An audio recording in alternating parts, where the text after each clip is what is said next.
觉得狼醒的话，这个赛季还是一如既往的就相对稳健一点吧。就可能我们在上路没办法针对到太多，但我可能还是作为老队友，还稍微关照他一下。Welcome back. We're getting ready for our second game of our second series. It's V5 versus Top Esports, and that was a messy, bloody game one. It was definitely enjoyable, but man, was it all over the place. It was a Top Esports special, non-stop action, going over a kill per minute for that one. It was really just insane to see, but it was actually a bit longer than they're used to. Their average win time has been 27 minutes so far in this split. We're going to take a look at the ban picks right now. A Quinn top lane going up against either a Renekton or a Karma. This actually could be flex all across the board coming from V5. I'm excited to see it. And also seeing an Ashe... is that going to be Ashe Seraphine or Ashe Karma bot lane? There's so many flexes that V5 can go for. You know, now this might sound weird, but I almost hope that it's going to be the Renekton mid lane, put Karma top lane, and have Ashe Seraphine bot lane. Yeah, Ashe Seraphine is a bit of an interesting one. I don't think Seraphine is going into bot lane because that's a Thresh. So that's kind of a worse matchups. I personally I'm guessing Karma and Ashe. And you might be right. We see we're loading up onto the Rift for game number 2. It looks like Seraphine is mid lane, as you were saying. I'm a bit sad. I would have loved to see that, but you're right. Into a Thresh would be really difficult. So, unfortunately, no fun shenaniganery coming in.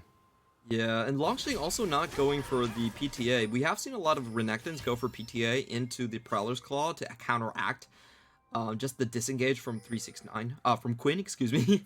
But they're not going to go for that just yet, and we're going to see a level 1 invade coming in. There's not a lot of crowd control onto this one, but the slows are very difficult to get away from. Right now, it does seem that both teams, at least forfeiting control. I thought maybe that there was going to actually be a fight, but seems that V5 get themselves control around the red buff, while Karsa, he's well ahead of this play. Look at him already on his red. Yeah, there's going to be no 3 buffing this time around. They're going to be able to trade this one up, but Langx might be able to stop the red. Actually, he just looks at the red. He did see the red walk over to the brush, but decides not to actually challenge this one. I'm a little bit surprised since he's going to come into lane late anyway. Yeah, with the Quinn topside, I think it's a rough one. Even if you think that you can have that 1v1 fight against an Udyr, you know that 369 is just going to be waiting for that opportunity to look for an early kill. Yeah, I think you're right. What he was worried about was that there was potentially 369 waiting in that brush as well. So he's not going to go all in for that. Y4 is going to come in with the special. This is kind of a Y4 pick that he pulls out from time to time. It's a really strong champion that can just get the wave to shove in a lot. So just with that W, with the volley, he's able to get advantages here. But unfortunately for WeiWei, he's actually going to give some over to JackeyLove. Thank you very much. Yeah, he's just like, all right, cool, thanks. This is a really difficult lane for me to deal with anyways, and now you've just given me a couple Krugs to get a little bit extra gold in flex. A bit unfortunate for WeiWei, but I don't think it's going to bother him too much. He's got bot lane control on that Scuttle Crab. You can see how far in Y4 and ppgod have been able to shove in JackeyLove and Zhuo, since it is going to be kind of a weaker bot lane with that Aphelios Thresh that wants to be able to wait it out a bit longer. And V5 really need to look for some kills into this bottom side. They've started the vertical jungle themselves. So what they're looking for is to, they're basically saying, Langx, we're sorry, but we're giving you up. You are going to have a bad game, and that's about it. There's nothing we're going to do about it. But on the flip side, they do have a very strong pushing bottom lane. I like this idea. Both Ashe and Karma can push heavily against something like the Thresh and even the Aphelios. So they will have a lot of chances to go in for dives onto this bottom side. And there's no TP in the top lane. We do have to pay attention to that. That's actually a huge point and a pretty smart idea on how to punish the Quinn matchup. That's what you want to be able to do at least, but unfortunately with Cleanse, it's going to be not the easiest. You know she's constantly going to be looking to shove in, and if you can't make a play before level 6, I don't know if you're going to be able to get in time to be able to punish this Quinn. She already has what I meant quite by the advantage. punishing the Quinn matchup is that she's not going to be able to teleport bot lane. There is no TP from the top. Yeah. Well, Yeah, now so there's no you TP can for actually anything just full dive onto the bottom side if you ever get that opportunity. Aha, there you go. Let's see. I was wondering, I'm like, where are you going with this? Now it makes more sense because sometimes I go 2 steps ahead of myself and I just go question mark profit. But see, that's fair. This is what happens when you have like that coach brain. You're already like working ahead on the steps. And I agree, even though looking bot lane, nice hook, had the flash. ppgod barely going to be able to wrestle himself away, but I like the attempt by TES to try to get this weak side bot lane where you said it's going to be pretty easy to dive for V5 to try to see if they can get ahead. Yeah, what they don't have right now is they've actually expended both teleports, so there's not going to be an uneven number fight. And 369, wow, he smelled that out really quickly. Very good heightened senses. I wonder what actually tipped him off there, but that was amazing to see it. It was one of those plays that you just, when you see happen, you're like, how'd you predict that? I don't even know if he walked over the shrine there that you see was already taken. Ah, man, that was just well read by 369 to be like, you know what? I have no idea where the jungler is. Maybe he's right there. I feel like that was a timer play because we do have to remember Karsa actually took the Krugs in the first rotation.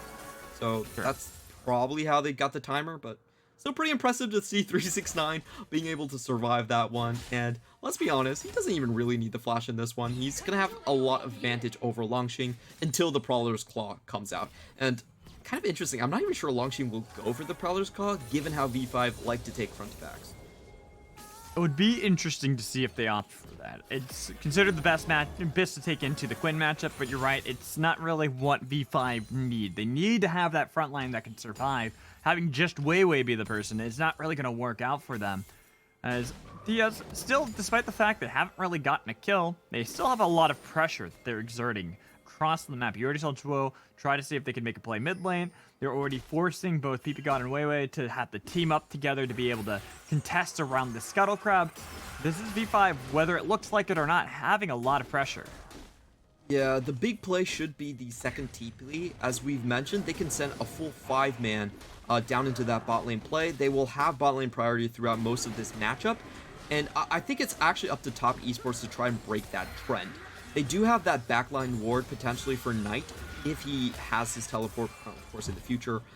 So I think V5, what they should be doing is make sure they're cleaning all their backside wards, just setting up for about the 9-minute TP play. And hopefully they can get this one. Karsa blast cone over the wall. He wants to smite fight steal this. He does not get it. Has the lantern to click on, but look how long it took. Finally was able to get just to dodge away barely from the encore. Oh no, they're not able to body block that one. They even used the wards for that. But double pinks and Karsa still gets out. So Karsa effectively have just made the team 150 gold. He did. He was able to, I mean, a little bit advantage. Unfortunately, wasn't able to win the smite fight. But he might be able to have this lantern play bot lane with ppgod trying to run away and get slowed down by the Graviton, pulled back in by the Destiny and play combo, and giving over kill first blood to JackeyLove. Yeah, that's a great find. The problem when you have a perma pushing lane is you definitely need those flashes to disengage. Didn't have the cooldowns right there, and he just falls down. So that's going to change the dynamics from the bot lane quite a lot. And right now on the map, there's nowhere V5 can actually win from. Their bottom lane is down a lot of down summoners. So at any moment, top esports could actually just opt in for the full engage. And they're pretty down on gold as well. So V5, they have to do a risky roam. This is spotted out already by top esports by the pings, but they might still work. So look at that. Easy peasy dive. Yeah, I like this play from V5. They're sacking minion waves just to get this to work, and so far that's kind of the play you have to make when both of your side lanes are losing. Oh, but actually that was an aggressively deep recall that you're trying to get off, and with that pressure put back on him, he does have dominance still available, but soon 369 is going to be here, having behind enemy lines to get somewhere so fast. This is always the problem with dealing with Quinn, why she doesn't have the TP. Yeah, she has that Valor just to ride around on. You can glide on your bird. Oh, please don't do that to real birds. They can't actually take the weight, but... Can I say, I still miss being able to play as Valor. That was always fun. I miss that as well. Goodbye. Okay, Zhuo, you're just dead. Yeah, you're not. But you shouldn't be there. But yeah, just talking about Valor, I miss him. It was fun to play, even though it wasn't necessarily like the best combo. It was always fun to play as. True. Weird, you can't be the Birdman anymore, but we do have a lot of bird champions. That seems to be Riot's thing. Like, they really like raptors. We do. I just realized that there are a lot of them. And Langx there is like, all right, I can play into 369, right? I have a level advantage. There's still Renekton without a Prowler's Claw, even if you're gonna go for that. We don't even know if he's gonna go for that or if he's just gonna go for the Stride Breaker. What's so disgusting is that he actually had Boots 2 over Quinn, and he still wasn't able to catch up. That's just depressing to watch. Quinn. Yep. Now it looks like Top Esports, they're setting up their own dive. There is not going to be the TP from Mole unless he's going to be able to use that quickly enough. So the TP is used by Knight to cut off their retreat. Karsa here too, getting a stun on a ppgod, flashing away to try to be able to survive. Shockwave pulls back in for the kill, and with the Lantern 2, guess what? It's going to be Y4-2. Yeah, just pure gimme from Top Esports. No response from V5. They already have Olaf tracked really well. And this is the thing about Top Esports play. A lot of it does come from the fact that they're able to track the enemy jungler and know when the enemy jungler isn't able to respond. Just as I say this, though, Zhuo is almost dying a second time. Why are you there again? Why do you want to be? Did you buy like real estate in that part of the jungle and you feel like you have to visit? Is it like your timeshare that you feel like you have to go to every so often? You shouldn't be there. If he got a plot of land right there, it might have been his grave. So, right. Yeah, not like, exactly. Why is he there? Yeah, I understand that he has to roam there and just keep eyes on the potential roam path, but you know, he has the Dark Passage. He doesn't have to use it for himself. And now comes Knight. Man. Knight is fast. No Shockwave though, so not gonna be able to pull back in Langx. So instead, just going to scare away the Croc Man himself and say, "Here you go, 369. Here's a free lane." It feels really bad, but I think against Top Esports, you can't actually just play a straight-out weak side. You're gonna get punched way too hard for it. This pay, even though the mechanics and the camera are in this side, really the genius of Top Esports' play is knowing that Olaf is on the bottom side of the map. There's no response coming in from the Olaf. They have the top side completely warded. They have kept his jungle timers tracked to a T. They know where he is at all times. And that just opens up so many dives. That's kind of the basis to... It's really interesting, but this is kind of the basis from Flash Wolves to FBX and into Top Esports as well. Like, a lot of these members, they hold on to the same philosophy on how you want to play the game and what the best play on the map is. Tower diving with someone underneath the tower, the 4v2, that's always going to be the most high value play you have on the map. Look at this, going to be able to get more plate gold over to JackeyLove. Continue to have this Aphelios in a position just in case they need that later option like they did in game 1, where they had so much gold that was put into this Aphelios' pocket so they could play towards that mid game. Now, at least there is an answer from V5, trying to take away a dragon, so it's going to be their second one of the game and kind of gives them a bit of a win condition. If they're able to get the third dragon, get themselves within a sole point, they could force TES to have to play around them. True. The interesting thing here from Top Esports is that they're choosing not to engage in that. They're actually maximizing their gold leads, and they're saying, hey, if you get to the third Drake, we're going to be sitting on 2-item power spike compared to what you have right now. So it's not that they're not contesting, it's just that they're waiting for the optimal opportunity to actually come in and just smash down on V5. We are going to take a look at the items so far. It's going to be the Kraken Slayer coming in from 369. And Langx, this is the life of a weak side top laner. He's like, get away from the red buff, please. This is for my jungler. And he has to pop his ult to be able to scare him away. We have seen a couple of different item builds coming in from Quinn. We actually have seen the Sanguine Blade. It's almost a forgotten item, but on this Quinn build, it's pretty decent. You get that lethality against a Renekton that really isn't that tanky because he's going Prowler's Claw. Or you could go for some other more standard items like just the Phantom Dancer. So we're going to find out which one 369 wants to go into, and it will kind of tell us his mentality, whether he wants to join in group or if he's just going to play this 4-1 to the end. The fact he still has not bought any boots. On mine. I'm not even gonna comment on that. That's just unfortunate. I saw what happened. I'm just gonna brush right past it. Yeah. Good try, V5. Let's go, boys. You know what? At least they're trying. I will give them that. It's A for effort. It's just they need to be able to execute on some of these things. 'Cause right now, seems like they're grasping at straws. They're only a kill down, yet they're down 4,000 gold to top esports at the moment. I will say that's actually kind of a greedy play from Knight. There definitely was a pink ward on ppgod, but he says, you know what? I'm far ahead enough. 369 once again with the heightened sentences is able to spot out where WeiWei is coming into, and this poke kite composition coming out from top esports is working out real well. It is. They're just waiting it out. They're playing a far more patient game than we normally see, where it's always them being aggressive. They're trying to find these plays regardless of what their competition wants to do or not. They like to be able to play aggressively, but here they're getting poke damage where they need to underneath the turret. It's allowing Karsa to be able to get the objective, while 369 continues to run around the map and makes it so that Langx on a Renekton has to play this weak side, top side, that's just not really working out so well. Yeah, he's inching closer to the Prowlers, but he's actually very far behind in build. And I do want to point out something that we see from Karsa. He's not actually going for the engage build.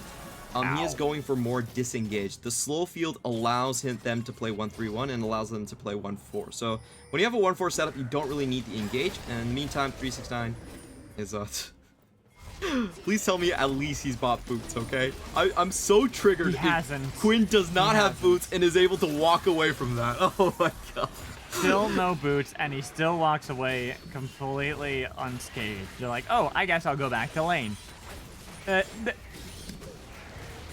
don't even know, man. Unjam. You know, I will say Quinn is fun to play. Terrible to play against. It's not, like, especially as a Renekton, it's just awful. I get the Prowler's Claw build, but each time I still see it, it's not fun because you have to have that item to be able to do anything. So if 369 is able to, even without a kill, he died once, still have this lead over you, you feel like you're not really doing much, and he still has gone for the last whisper. This could even be Seraphine just coming out. It could be just to get the extra slow. Oh, that's so disgusting when you think about it. Not even the Sanguine Blade. Doesn't need the attack speed. Actually just goes for even more disengage. And I like how you can skip boots too. Go for the slow and Renekton can never catch you. That's kind of hilarious how that works out. Very depressing. Even with the Prowler's Claw. It's so depressing. I will say though, this is a good read against V5. V5 just never ganked for Langx. That has been true, and it has been just exposed here by top esports. They know how you play, and they are just going to hammer that point home. Alright, Langx has gotten Prowler's Claw. We have the item online, and he can't go anywhere near this Quinn still. Oh, that is just miserable to see. Having to completely disengage as Rift Herald was popped mid lane, because this is a fair point for TES. They can't, even if it is a Clown Soul, you don't want to give that up. You want to make it so that you're going to still be able to fight. And look at the side. That Langx still can't really get near 369. They're trying to see if they can use the Ragnarok to be able to get into the bit to get a little bit of damage onto JackeyLove. But look at the damage put back onto WeiWei. Flashing forward to be able to get him back towards the team. Molt keeping him alive for now. But you know, honestly, all it's going to take is one more tick of damage. Look at Langx.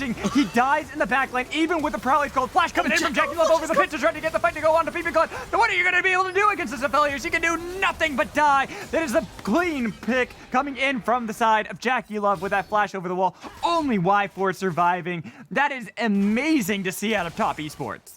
I feel like Langx finally lost his cool. He's been pressured every day at work. He's coming in at 9 a.m. They're not letting him leave until it's well past 8, and he just couldn't stand it anymore. He just goes up from his cubicle and he wants some blood. But unfortunately, I really wasn't the play. No one on the team was able to follow up. V5 lose a bunch of HP after the play, and a great just JackeyLove just putting the hammer down and going for the juggler. It's like he went up to the really tough guy at work. That's the one he was really pissed at. He punched him, and the guy just looked at him like, oh, you messed up, and he just punches him right back and knocks him out immediately. The life of a weak side top laner. It's always difficult to see. It was actually a fairly decent engage here, and Karsa kind of goofed here by trying to get the stun on Ragnarok. And I thought that would be it, but Langx really could not let things go. He's forcing his team down the ramp where they don't want to be. Look at Knight's positioning. He could cut off the rest of the team so easily, so there was no real way for a follow-up. And we have seen this play from Langx quite a few times. He just goes in super deep, and the rest of the team just looks at it and says, "I'm sorry, but you're Anakin. You're going down a path I can't follow." I feel like he even, like, in that play, he sliced and diced over the wall, right? He had the first part of it, and he wanted to be able to get back over the wall.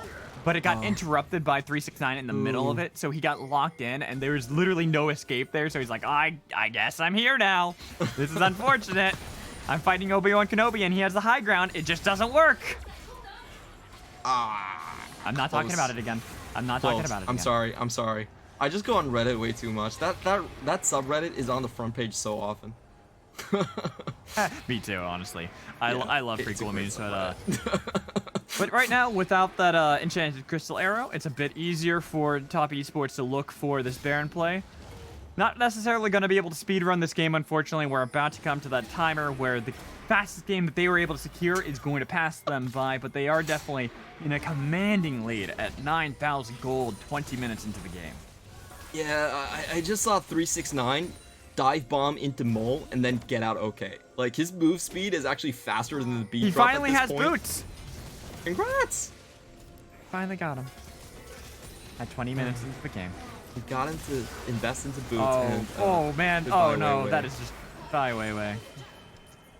You have to try. Well, you know what? Now that's the Baron for top esports. Yeah, V5 are going to have a really hard time engaging into this one. I think they will come in regardless, and this might just be top esports' opportunity to wipe the floor with them once more. Now the turret was taken mid lane. I actually think this is a good call from V5. They're just Where waiting it out. Langx He's get looking out? for that flank. He's like, I can do that. And I think they just all back. I don't think that they even find him. Langx? Wait a minute. He's found his target. He's going to look for Knight Shockwave use. He can finally get some use out of the Prowler's Claw, but no! Knight survives, and guess who's here? It's the one to clean up the party. It's 369 yet again to make sure that there's no way this Renekton can do anything. Yeah, the office rage doesn't work out again. And we are going to see top esports just come in with the home guard teleport to catch people out. Mole trying to get back towards that blast cone, but this is a good read coming in from TES to make sure he cannot escape. They got the stun, Rob, however you say it. However, his character is able to take his 5-4 died too. And now with V5 back towards their own base, with the Baron buff still on top esports, they are going to be able to siege. Son, you better come up with your own slogans, man. I know you can do it. I'm counting on you. Let's see. I'll try to think of one during this. You take the floor. I'm gonna think of a good one besides run stun job done. Because all right. I'll keep on my play-by-play here because there's not exactly a lot to talk about. Top esports actually playing super aggressive, just dancing in front of the faces of V5. They're going nah, try and catch me at this point. Langx finally goes in, but Dark Passage gets JackeyLove out, and it's kind of painful, okay. honestly. 13k I'll take already. over again. I'll take over again, because right now it looks like the arrow is going to connect onto JackeyLove. Finally, but look at the shockwave onto ppgod. Keeping him at bay. Only 4 members are here in mid lane, trying to siege down V5, because they don't even need Karsa. They finally will crack open the first inhibitor turret of the game. TES have V5 right where they want them. Yeah, and top esports are finally going to back out of this one. I do want to go back to the start of the game and talk about V5's setup, because I think this is actually a pretty good setup for what top esports were trying to do. They were trying to play a bottom lane dive composition where they had double TP advantage and they had a constantly pushing bottom side plus an Olaf that can actually just run into Thresh. Olaf is one of those champions that Thresh can do nothing about plus level 6. The problem with V5 is they just couldn't hold out until level 9. Why 4? Oh no, flashing over the He's wall, and he's alive for now, but look at the rest of top esports. They are looking for blood here. They have V5 outside of their base. They already are like, this is difficult to be able to get them. They're locked in the birdcage. We can't really get to them. And someone opened the birdcage door for the cat to be able to swat at them a little bit and scare them. Yeah, that was kind of funny from V5. I think V5 just forgot about the fact that there was a Quinn on the enemy team, and they were still looking for the bait. Like, they were standing inside the blue brush with full vision, granted, from heightened senses. And after a while, they were just like, oh yeah, they actually see us here. So yeah, we got to back out. Honestly, man. I actually like this game plan from V5. It wasn't that bad of a game plan. I think their main issue was just the early ganks coming in. Once ppgod died in lane without flash, then there was no way that they could pressure onto that bottom side, and their top side also just lost way too hard. Got him. Oh, come on, 369, go for it. I know you want it. Oh, okay. He's like, nah, he's too far to his base. I don't want to go for this anymore. Anticlimactic. I know. It's like you're watching a horror movie. They open up the door, no one's there. But now in the top lane, it looks like they're going to be able to get the into the background. Look at that damage onto V5. They might have jumped on top of JackeyLove. Finally going to be able to slice and dice him down. But now they got to run away. 369 is here to party. That was a 4v5 before. Now that you got the team here with the shockwave landing on the 2 members to get 2 kills over tonight, you got nowhere to go. Triple kill comes in from Knight. ppgod trying to run away from Karsa, but it's only going to be back to the own base that is getting completely destroyed. Completely owned. It's new management, and it's top esports. 24 minutes into the game, they're looking to close this one off already. Still 25 on all 3 major lane carries on the side of V5. They're going to lose double inhibitors for this, but it looks like top esports are actually giving them a reprieve, not trying to take this one home. And I just realized I did about 10 seconds of play-by-play for absolutely no reason. Aha, I got him to do my job for me.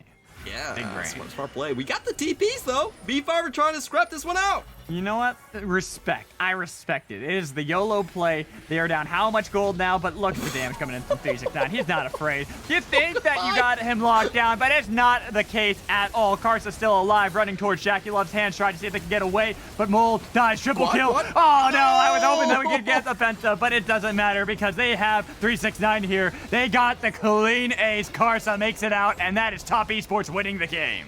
If it wasn't game then, it's surely game now. We can see top esports just toying with their food, and that was the visit that Karsa wanted to give over to Langx. Old teammates, but no emotions shown. Just take him out completely, and top esports with another dominating 2-0 win to cement themselves as the best team after The the break. shockwave got the kill inside the fountain. The damage. Top esports, they have the fancy plays. They are the 6th team to qualify. They locked in their spot for playoffs. Well, at least a spot for playoffs with some funny plays right at the end.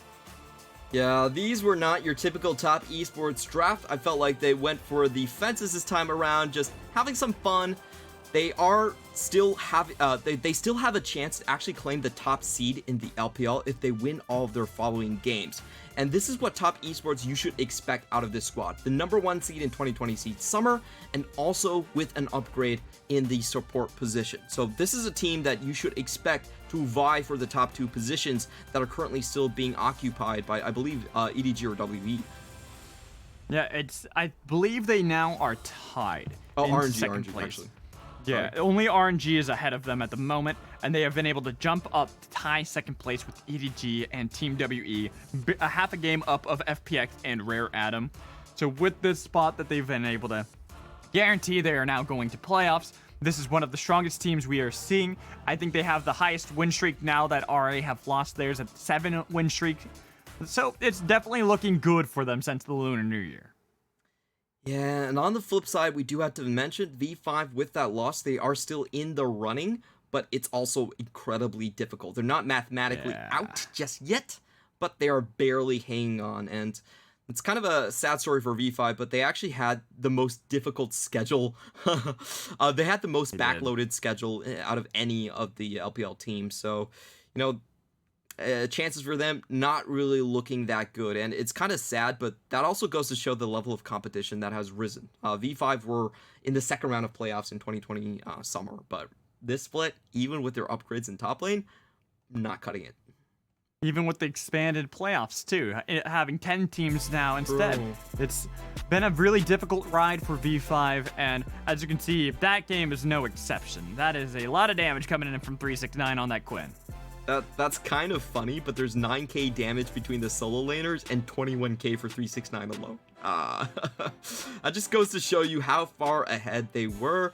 And that's kind of the weakness of V5. They are a team that almost completely ignores the bottom lane. And if you go up against teams like Suning with Bin and TES with 369, then they know how to punish a top lane weak side that gets no help from the jungle. I even want to see, because I had like a stat the other day that I was calculating who had the most different champions played, and I think 369 was tied at first with the Shy at 15 champions, and I'm not sure. Let me double check if Quinn was among them. Yes, Quinn was. So I was hoping that would be another unique champion to add to the pile for 369, but that is the second game on the Quinn and another win to put in. So it's 100% win rate when they grab that.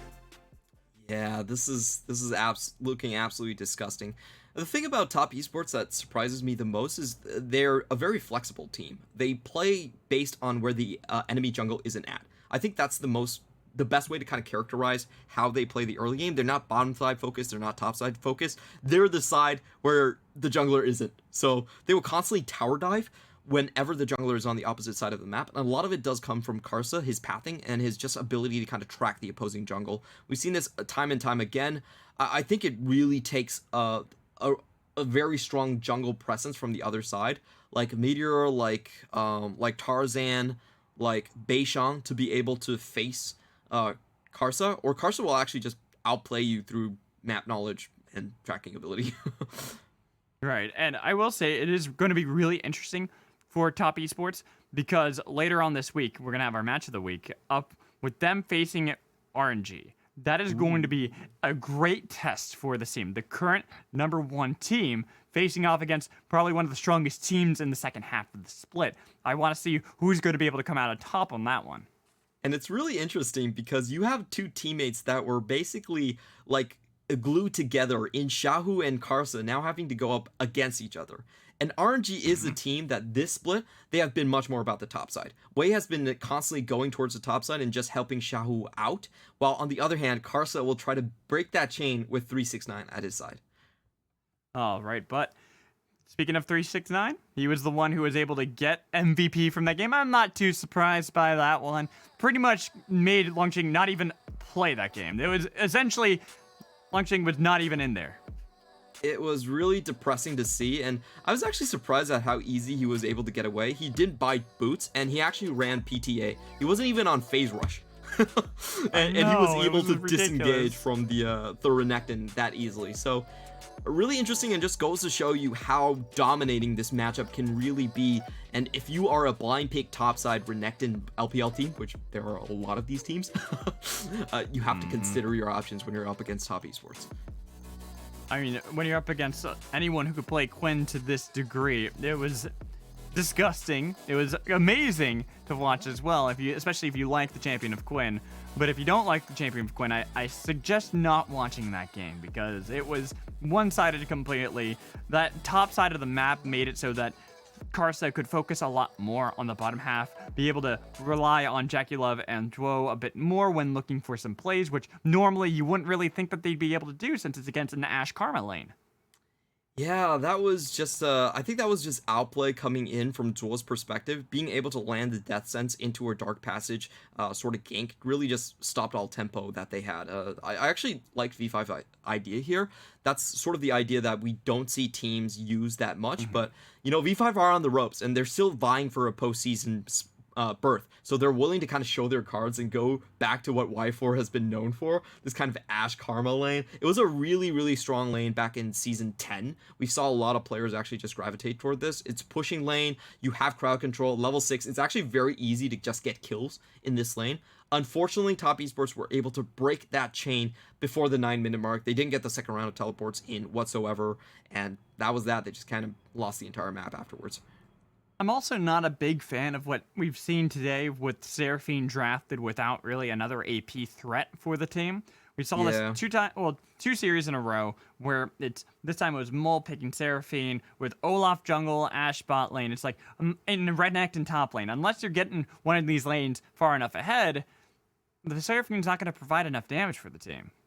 And I think teams are starting to realize that Seraphine is actually not a good catch champion herself. Even though Encore has a lot of range, its animation cast time is very long. So we have seen a lot of Seraphines actually just miss their ultimate completely. And with the cooldown increase, it's going to be even more damaging. So what I think we will see Seraphine compositions actually transition towards is probably more poke comps actually than full-on catch.